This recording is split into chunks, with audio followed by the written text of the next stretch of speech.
4 na taong gulang na lalaki, aksidenteng nahulog sa sapa sa Talavera, Nueva Ecija. Tutukan sa report.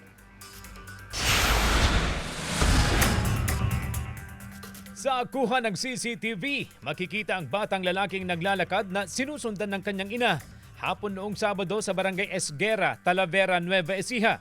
Nagtungo ang mag-ina kasama ang isa pang anak sa gilid ng sapa para umano kumuha ng mangga. Sa kasamaang palad, aksidenteng nahulog ang bata sa sapa. Sa isa pang kuha ng CCTV, maririnig ang sigaw at paghingi ng saklolo ng ina ng biktima. Bigo ang ina na sagipin ng anak dahil sa pagkataranta. Hawak-hawak din kasi niya ang bunsong anak. Hindi ko naman po alam kung umakit po yung bata eh. Na tumingin po sa likod ko po, nawala yung bata po.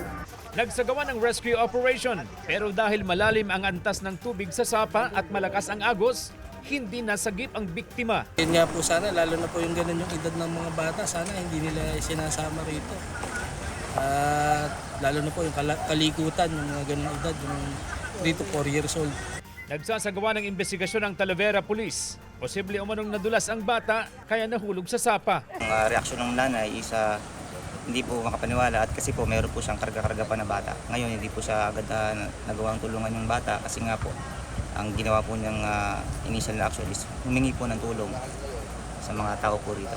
Nagpaabot ng tulong ang lokal na pamahalaan sa kaanak ng bata. Ongoing pa rin po yung search and rescue or search and retrieval operation ng ating MDRIM office. Hindi po sila tumitigil.